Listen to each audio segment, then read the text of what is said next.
Good afternoon, Dr. Folk and Braden. My name is Edwin, and this is my revised Cis480 project. So let's just go ahead and begin to get a brief overview on the colonial pipeline and cryptocurrency. So just real basic, this is how I researched the topic.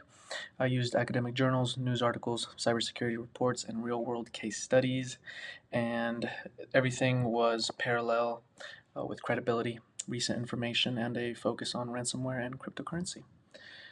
So to move in on cryptocurrency, it's a digital payment without a central bank. It's a form of digital currency, and its main three things is that it is decentralized, so it does not rely on banks. So how any type of bank keeps the money and then tries to make a profit on interest and things like that, there's no such thing with Bitcoin. And it is recorded on a blockchain, which is just a shared ledger across a bunch of computers that have things like crypto.com downloaded. And finally, it's pseudo-anonymous, meaning the transaction is visible on the ledger, but it can't be traced back to a single identity, which I will cover later on as well, and is kind of weird, which we'll see. So for the ransomware part of this, it is really just a malware that logs data for payment. It encrypts the data, usually just business files, confidential data that can be found, and it blocks the system access, which, like I mentioned, encrypts important files. And then finally, it's just a type of way to demand payment. The attacker can display a message demanding payment for storing the files and or leaking the files if not met. Um, Things like how ransomware creates damage beyond the computer system. It causes financial loss for both the public and internal parties, and it disrupts business, and it's a risk to critical infrastructure and small businesses, and it can create public fear depending on what type of cause it made. Moving on into the actual attack overview, it's just very brief. It's going to be a 2021 ransomware attack. It was on a major US fuel pipeline, and it shut down its operations temporarily, and the ransomware was paid with Bitcoin. So moving on into the densely packed page. I'm sorry if I keep saying it's one thing we both need to work on. So how the Colonial Pipeline attack unfolded. In 4 easy steps, the system was compromised with a malware which was called DarkSide, and it encrypted important business files and was accessed through a compromised password from an employee using a VPN. So that was how they were able to authorize themselves to get into it. And because of the ransomware, the pipeline was halted, even though they didn't take full control of the pipeline itself and wasn't physically damaged. It still needed to be halted just for precaution of any future problems. And because of the halt, the general public just started panic buying fuel since there was a shortage of it, which then for increased the shortage even more. So it was kind of just a slippery slope.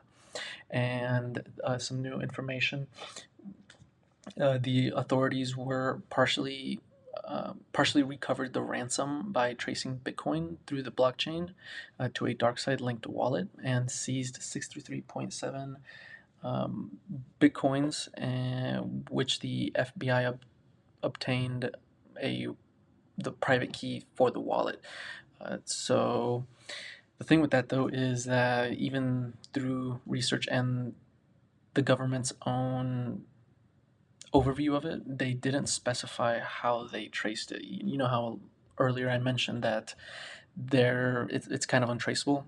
They were somehow able to trace it through the ledger and find the specific wallet that was connected with DarkSide.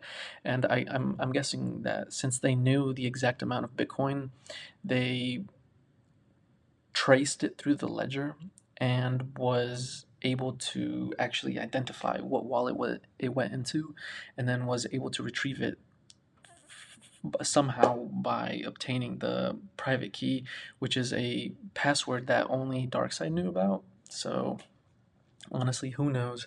Uh, they didn't even mention it themselves, so they must have just some type of thing that allowed them to do it, or just some geniuses on the FBI team.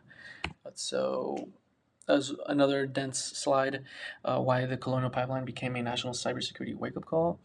Four pillars into this. Critical infrastructure was targeted. Of course, national security does not want that to ever happen again.